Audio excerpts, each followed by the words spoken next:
자, 2월 3일 토요일자 노준엽의 날마다 성경 신명기 18장 1절로 14절 말씀입니다. 레위 사람 제사장과 레위의 온 지파는 이스라엘 중에 분깃도 없고 기업도 없을지니 그들은 여호와의 화제물과 그 기업을 먹을 것이라. 그들이 그들의 형제 중에서 기업을 가지지 않을 것은 여호와께서 그들의 기업이 되심이니 그들에게 말씀하심 같으니라. 제사장이 백성에게서 받을 몫은 이러하니 곧 그 드리는 제물의 소나 양이나 그 앞다리와 두 볼과 위라. 이것을 제사장에게 줄 것이요 또 네가 처음 거둔 곡식과 포도주와 기름과 네가 처음 깎은 양털을 네가 그에게 줄 것이니 이는 내 하나님 여호와께서 내 모든 지파 중에서 그를 택하여 내시고 그와 그의 자손에게 항상 여호와의 이름으로 서서 섬기게 하셨음이니라. 이스라엘 온 땅 어떤 성읍에든지 거주하는 레위인이 간절한 소원이 있어 그가 사는 곳을 떠날지라도 여호와께서 택하신 곳에 이르면 여호와 앞에 선 그의 모든 형제 레위인과 같이 그의 하나님 여호와의 이름으로 섬길 수 있나니 그 사람의 몫은 그들과 같을 것이요 그가 조상의 것을 판 것은 별도의 소유이니라. 내 하나님 여호와께서 내게 주시는 땅에 들어가거든 너는 그 민족들의 가증한 행위를 본받지 말 것이니 그의 아들이나 딸을 불 가운데로 지나게 하는 자나 점쟁이나 길흉을 말하는 자나 요술하는 자나 무당이나 진언자나 신접자나 박수나 초혼자를 너희 가운데 용납하지 말라. 이런 일을 행하는 모든 자를 여호와께서 가증히 여기시나니 이런 가증한 일로 말미암아 내 하나님 여호와께서 그들을 내 앞에서 쫓아내시느니라. 너는 내 하나님 여호와 앞에서 완전하라. 내가 쫓아낼 이 민족들은 기륭을 말하는 자나 점쟁이의 말을 듣거니와 내게는 내 하나님 여호와께서 이런 일을 용납하지 아니하시느니라. 아멘. 땅이 없을지라도 약속의 땅에 기업이 없는 제사장과 레위 사람을 위한 제도를 마련해 주시면서 가나안의 풍습을 따르지 않는 구별된 삶을 요구하십니다. 하나님은 어떤 분입니까? 기업 없는 자의 기업이 되십니다. 제사장을 포함한 레위 사람은 땅을 기업으로 받지 못했기에 그들에게 허락된 기업은 하나님 자신이었습니다. 그들은 스스로 생계 수단을 확보하지 못하는 대신 하나님의 공급을 받았으며 가장 가까이에서 하나님을 섬기는 영광을 누렸습니다. 이 땅에서 내게 주어진 변변한 기업이 없더라도 하나님의 우리의 기업이시니 부족함이 없습니다. 3조 시편 23편 1절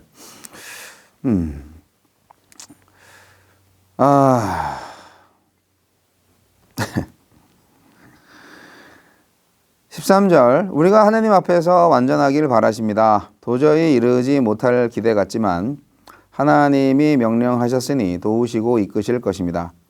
우리가 하나님 앞에서 완전한 삶을 살려고 노력할 때 하나님은 우리에게 필요한 힘과 지혜를 주시고 은혜 위에 은혜를 더하실 것입니다. 나의 구원을 온전히 이루실 하나님을 신뢰하며 그리스도의 장성한 분량이 충만한 데까지 이르기 위해 끊임없이 자라갑시다. 나에게 주시는 교훈은 무엇입니까? 3절로 5절 제사장 직분을 맡은 이들의 몫은 백성이 드리는 11조와 제물의 일부였습니다. 이로써 제사장은 오직 하나님만 의지하는 훈련을 받았습니다. 한편 백성은 제사장의 몫을 그들에게 줌으로써 그들의 생계를 보장하는 책임을 맡았습니다. 하나님이 기대하시는 것은 하나님만 의지하는 신실한 사역자와 그 사역자의 필요를 채우는 공동체입니다. 이 조화가 있을 때 공동체가 건강할 수 있습니다. 6절로 8절 지방 성읍에 살던 레위 사람은 중앙 성소로 옮겨 레위 사람의 직무를 계속할 수 있고 그곳 사람과 동일한 대우를 받습니다. 하나님이 정하신 직분이 같다면 다른 어떤 조건으로도 서열화되거나 차등을 둘 수 없습니다. 9절로 14절. 가나안 민족의 주술 행위들은 신을 조종해서 원하는 것을 받아내려는 탐욕의 행위입니다. 그 탐욕이 얼마나 큰지, 어찌나 큰지 자기 자녀의 생명까지 바칠 정도입니다. 이런 일들은 선하시고 전능하신 하나님을 섬기는 백성에게 합당하지 않은 악습입니다. 우리의 삶과 공동체에 침투한 무속 문화와 악습은 무엇입니까? 주여, 이 세대를 본받지 않고 우리 기업이요 생명이신 하나님만 의지하게 하소서. 하나님만 의지하며 살게 하소서. 네, 오늘은 특별히 저와 같은 목사들이나 교회 봉사자들, 어떻게 보면은 오늘날에는 이제 성직자하고 평신도하고 이렇게 분리가 되어 있는 구조로 사회적으로 그렇게 인식이 되고 있을 정도이기 때문에 어떻게 보면은 이제 목사들, 목사 전도사를 볼 수 있겠네요. 제사장과 레위인들을 볼 때.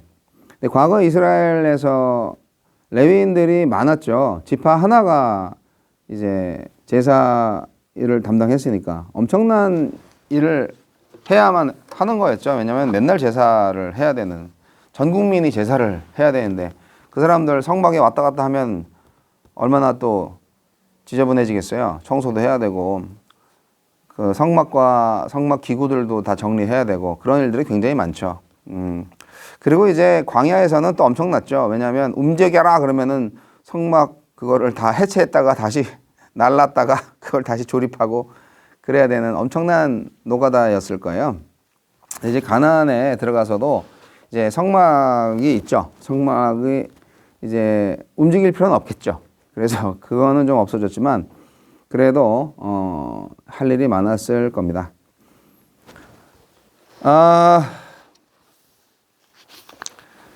제사장은 어떻게 먹고 살아요? 특히 레위인들은 어떻게 먹고 살아요? 예. 신명기 18장에 바로 그 얘기를 해주고 있는 겁니다. 제사장이 받을 몫은 뭐냐? 예. 제사장 받을 거 있어. 분깃이 있고 기업이 있어? 아니, 없어. 분깃 없고 기업 없어. 분깃, 기업, 하나님 자체야. 그렇게 말하는 거죠. 제사물의 일부를 가져갑니다. 예, 먹고 살아야 되니까 제물의 일부를 취합니다. 예. 그리고 레위인들은 또 제사장이 아닌 레위인들 일이 많죠. 어쨌든 땅을 기업으로 얻지 못했기 때문에 하나님이 먹이셔야 되는데 이스라엘 백성들이 신앙이 좋으면은 제물을 많이 갖다 바치겠죠. 그러면은 제사장과 레위인들도 잘 먹고 잘 살겠죠. 그런데 신앙이 안 좋아져서 제물을 많이 안 바치거나 다른 데 가서 우상 숭배하면 레위인들과 제사장은 배가 고프겠죠. 백성들이 제사를 잘 안 지내니까 제물이 없고 제단의 제물, 다양한 봉헌물들, 첫 소산, 여러 가지 그리고 이제 11조에 11조 이런 것들이 이제 제사장과 레위인들의 수단인데 생계 수단인데 오늘날의 목사들만 생각하는 것으로 이렇게 도식적으로 생각하지 마시고요. 오늘날 우리 모든 그리스도인들은 다 레위인이다. 다 세상 나라들을 향한 제사장들이다. 그렇게 생각을 하는 것이 성경적입니다. 물론 생업을 가지고 있죠. 우리는 다 생업을 합니다.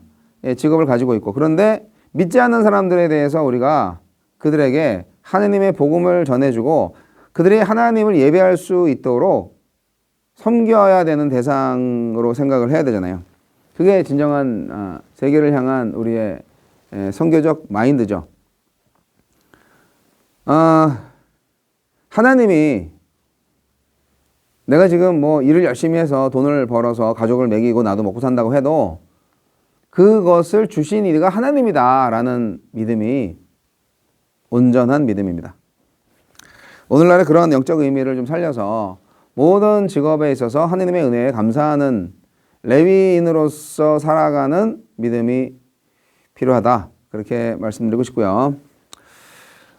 이 당시에 고대 이스라엘의 레위인의 몫을 조금 뭐 보면은 글쎄 레위인들의 오늘 본문 말씀을 보니까 48개 성에 흩어져 살면서 뭘 했어요? 그 성에서 말씀의 교사 역할을 했고 지방 성소에서 제의 활동을 했다고 봅니다. 그러니까 자기 순번에는 중앙 성소로 가서 역할을 하다가 평상시에는 지방에서 11조나 예물을 관리했을 거예요.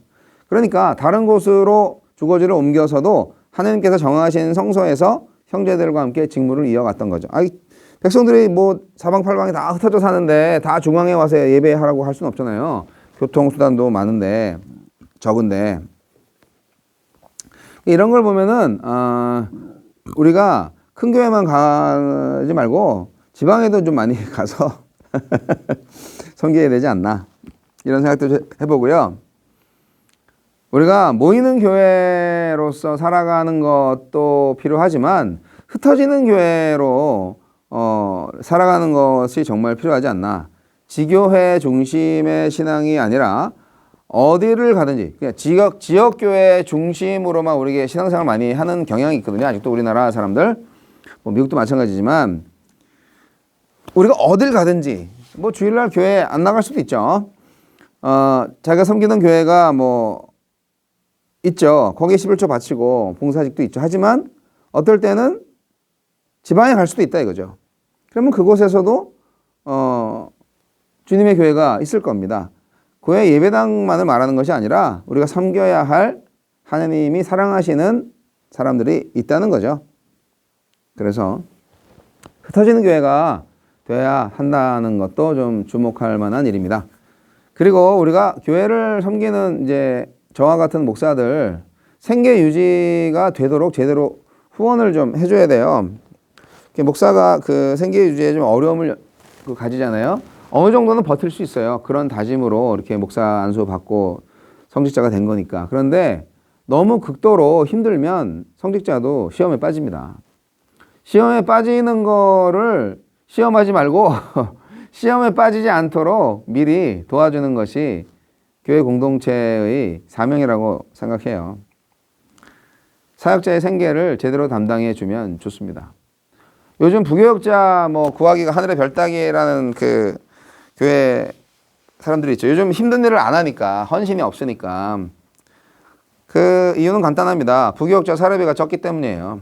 담임 목사가 만약에 뭐 300만 원 받는다. 그럼 부교역자는 뭐 한 150만 원, 200만 원 받을걸요? 제가 미국에서도 담임 목사가 5,000불 받을 때 부교역자는 2,500불 받았어요. 한국 교회가 그렇게 하는 거죠. 잘못된 것이라고 생각합니다. 사람 숫자, 가족 숫자는 더 많을 수도 있고 그렇잖아요. 어떤 미국 교회는 자녀가 몇이냐 이런 거에 따져서 자녀들의 숫자에 맞춰서 사례비를 책정하는 경우도 있더라고요. 참 바람직한 일이라고 생각했어요. 부럽죠. 미국 교회들은 그런 합리적인 생각들을 갖고 있으니까. 근데 우리나라 한인 교회들은 어쨌든 담임 목사님은 진짜 목사고 부목사는 가짜 목사까지는 아니지만 담임 목사보다는 좀 약간 레벨이 좀 낮은 목사? 이렇게 생각하는 것 같아요. 이 상하의 계급으로 생각하는 것 같아요. 예. 우리나라가 참 이게 문제예요. 미국에서는 이 풀핏 미니스터라는 말을 안 씁니다. 담임 목사라는 말을 안 써요. 시니어 패스터라는 말은 쓰죠. 예. 그리고 이제 뭐 그냥 패스터죠. 예. 그리고 이제 뭐 직임에 따라서 그런 말은 쓰죠. 월십 패스터, 뭐 뮤직 패스터, 뭐 유스 미니스트리, 유스 미니스터, 뭐 칠드런 미니스터 이런 식으로 쓰지 계급으로 되어 있지 않습니다. 우리나라는 상당히 계급적으로 되어 있죠. 그래서 한국 교회가 하나님이 기뻐하지 않는 제도를 갖고 있는 거예요. 그런 구조를 갖고 있는 거예요. 자, 구약성서 시대에는 물론 제사장이 짱이었고 제사장의 말대로 레위인들이 일을 다 도와줬어야 했죠. 근데 오늘날은 구조가 많이 달라졌죠. 우리 자꾸 과거로 돌아가면 안 됩니다.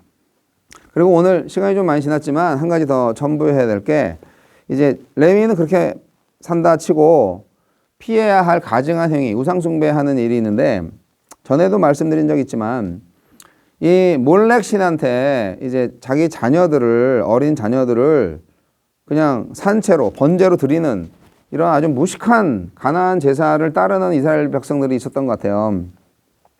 풍요의 신, 가나안의 신을 경배하는 거죠. 자기 자녀를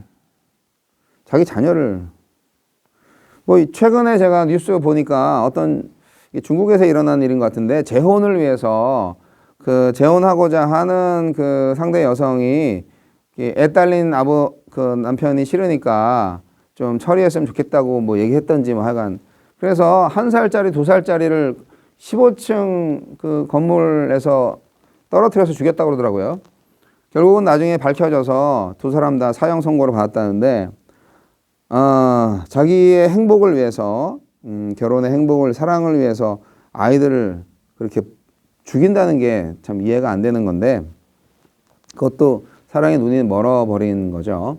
그리고 자녀들에 대한 사랑과 책임이 없는 거죠. 예, 사형돼도 마땅하다는 생각이 들기도 하는데 이 고대 이스라엘에 몰렉신에게 자기 자녀를 바치는 사람들이 있었던 것 같아요. 그리고 무당한테 가서 점괘를 알려달라고.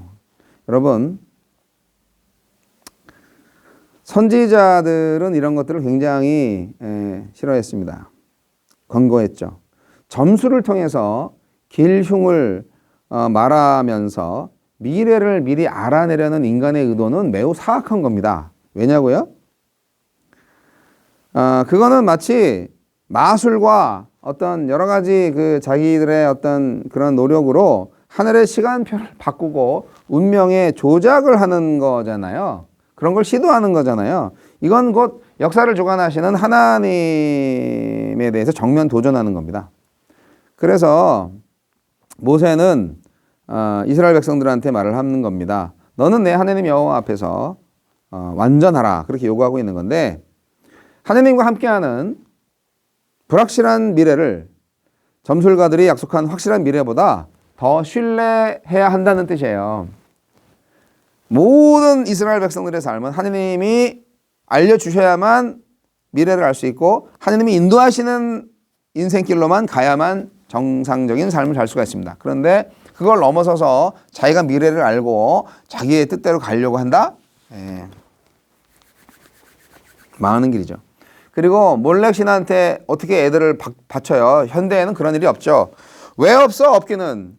자기가 못다한 꿈을 이루기 위해서 자기 자녀를 의사 만들고 뭐 판사, 검사 만들려고 그냥 저는 예술가가 되고 싶어요. 뭐 이렇게 얘기하고 있는데 야, 뭐 예술이 무슨 뭐 밥을 먹여주냐 뭘 해주냐 하면서 너는 검사가 돼야 돼, 너는 의사가 돼야 되면서 그렇게 몰아가는 부모들 있지 않습니까?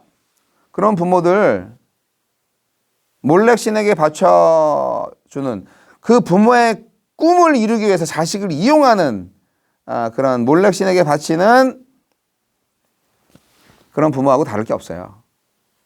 검사가 되기 위한 대학 진학으로 몰아가는 길, 뭐 그것이 몰렉 신 앞에 그 불구덩이 속으로 자녀를 몰아가는 것과 뭐가 다르냐고. 하나님의 꿈을 이룰 수 있는 사람이라면 되는 거지 부모의 그 야망, 욕심을 이루기 위해서 자녀들을 그렇게 몰아가시면 안 돼요. 그게 바로 우상숭배고 몰렉 신에게 자기 자녀들을 바치는 것과 똑같은 사람들인 거라는 거죠. 네, 조심하십시오. 결국 하나님이 다 심판하실 겁니다. 자, 다시 한번 레위인으로서 잘 살아봅시다. 땅이 없어요? 네, 하나님이 다 먹여 살릴 겁니다. 주여, 오늘도 저를 먹여 살려 주옵소서.